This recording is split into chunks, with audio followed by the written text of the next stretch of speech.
So Porter Novelli did a campaign at South by Southwest this year called Scavenger. Get the pun? Scavenger.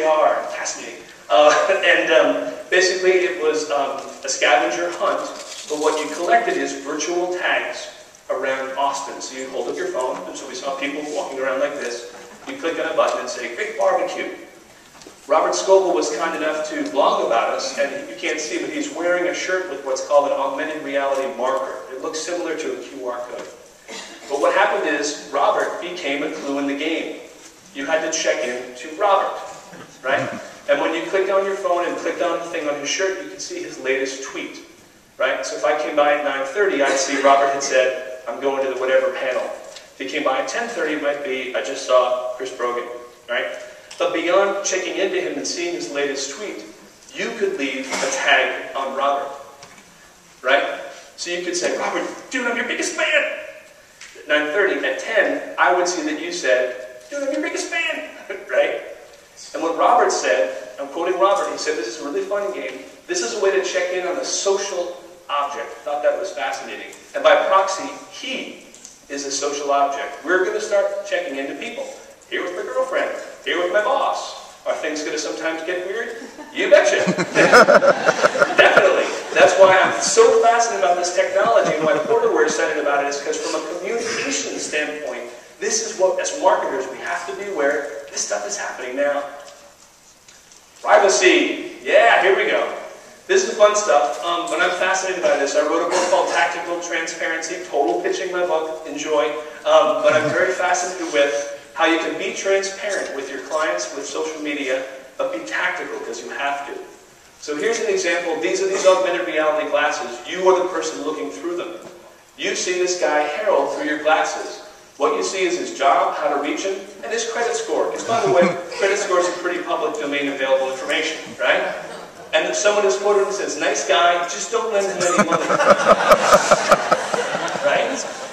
This is funny, but how many people have tweeted something negative about you? Where online do you maybe have a comment that you hope doesn't surface? Newsflash.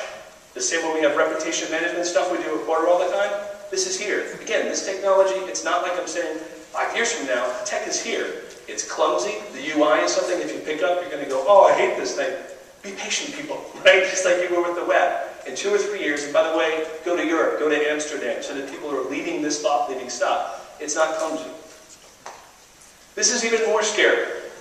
This house is empty. Owners are away for 2 weeks. Occupier bought a new TV last week, right? This seems scary and funny, or both. These are basically virtual posters slapped on a wall. Newsflash, all of us, I'm sure, have said, "Totally stoked to go on my vacation for 2 weeks with my family." We're doing the same behavior that this reflects. This is just a visual that makes everything a lot simpler and a lot more close. We have to be aware of this stuff. So I love this cartoon. I'll let you read it for a second.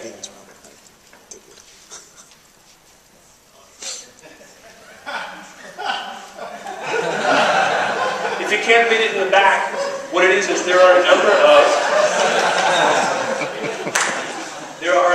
of existing augmented reality dating apps, right? How easy is this? Match.com, I don't know if they're doing it. I encourage them to do it. I would be happy to consult or geek out with them. But what this is a guy walks up and says, or a woman walks up and the guy says, "Can I buy you a drink?" She scans his face using facial recognition technology and finds his user rating. User comments about the guy. He's emotionally inaccessible, selfish in bed, he's a womanizing, lying cheater. And she walks away. This is funny. This is right now. Match.com, right? And then there's an augmented reality service that came out in New York for a while.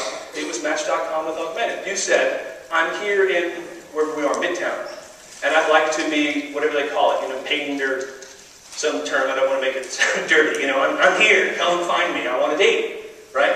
So if you went like this in Times Square, then you might see a little heart pop up. Oh, that person's a match.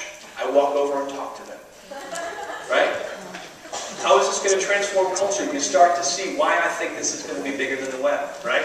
Not because the technology itself is all that sexy, it's how it's going to transform behavior. My kids, we already know this. Dating is a whole new animal. I'm 41, I have about 20 friends now who met on a place like Match.com. I think it's awesome. Dude, I wish I had something like that instead of being the band geek in high school. I didn't. But now think about this, right? One step closer to that. So, marketers, this is a term that I think I've coined. I haven't seen it. I do have a Google alert. Yes, it's totally euphemistic, whatever. But virtual advertising rights. This is something I've been thinking about for about a year. When you go to Times Square and you see a billboard, someone's paid for that billboard. They've also paid for the air rights surrounding that billboard. This is not news to you, right, as marketers. So guess what? Bottom right-hand corner, this is the Near Subway app or the Near Metro app in Paris. Those floating icons, now you're seeing them on your screen, right? You're saying, where's the subway? Oh, there's McDonald's. Who is paying for the rights to have those ads put on your screen? The answer? Nobody. No one. Want to hear something fun? Bing has an amazing augmented reality app. If you like to watch the TED videos, I highly recommend it.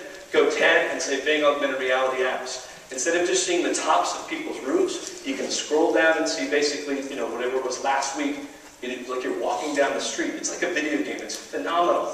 But think about this. If you were walking down the street in San Francisco in real life and saw a poster that was advertising, a new Bruce Willis movie. Oh, cool. Why couldn't Bing, and again, enjoy, I hope they do, why couldn't they put a poster up of one of their own advertisers over that poster? It's their product. You're using their product for the experience. If you start wearing glasses, in 2 years, you start to get this picture.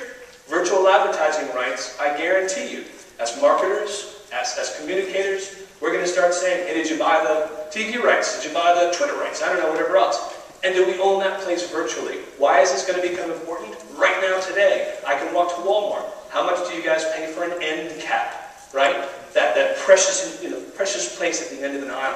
Oh, we want our product here. Well, I'm going to save you time. You see that guy with that green thing? You can paint augmented reality graffiti. So I'm going to paint an end cap. I don't need permission. And I'm going to put QR codes and sticky bits. It's going to be festooned with virtual information that you can't see.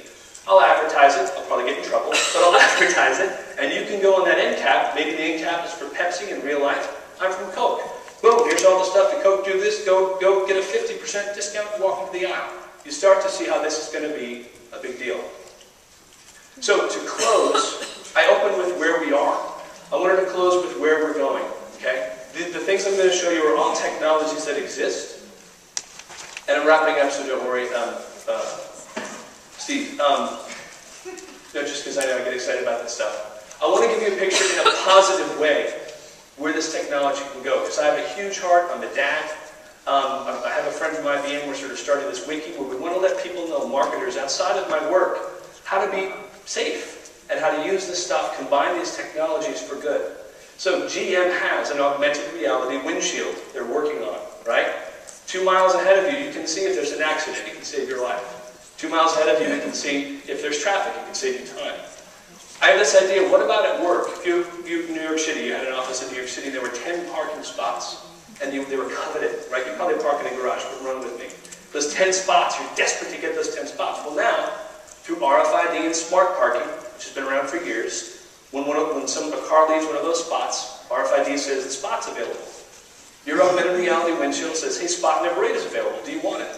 Right? And by the way, this is from 2 years ago. The New York Times talked about RFID and smart parking. So you say, yeah, I want that parking spot. We didn't talk about the Internet of Things because I just wanted to get really geeky instead of super uber geeky. But all the Internet of Things basically means, it's a rough, not purely technical definition, is when two machines talk to each other without human intervention. So when you drive on the highway and you go on the underpass and your Easy Pass is docked money, that's the Internet of Things, right? So what I wanted to point out with this analogy is you could say, I want parking spot number 6, you're automatically, that money is taken from your credit card. So why I showed this picture is, think about this. Who cares, in one sense, right? You're psyched because you have a parking spot. New York City is psyched because they have revenue. Maybe your office is happy. So, of course, we care. But think about this in terms of how this stuff can transform society. One car, not going around the block one time, because you know that parking spot's available and you get it. You don't go around the block one time. How much negative gas emissions is that one car going to save? Okay? Multiply that by 100,000 cars in the city. Right? This is how these technologies, when they combine, this is stuff they can do. So the last part of my formula, you Utility plus ease of use plus privacy and marketing awareness and a sense of how this is going to work in the culture leads to transformation. Thanks.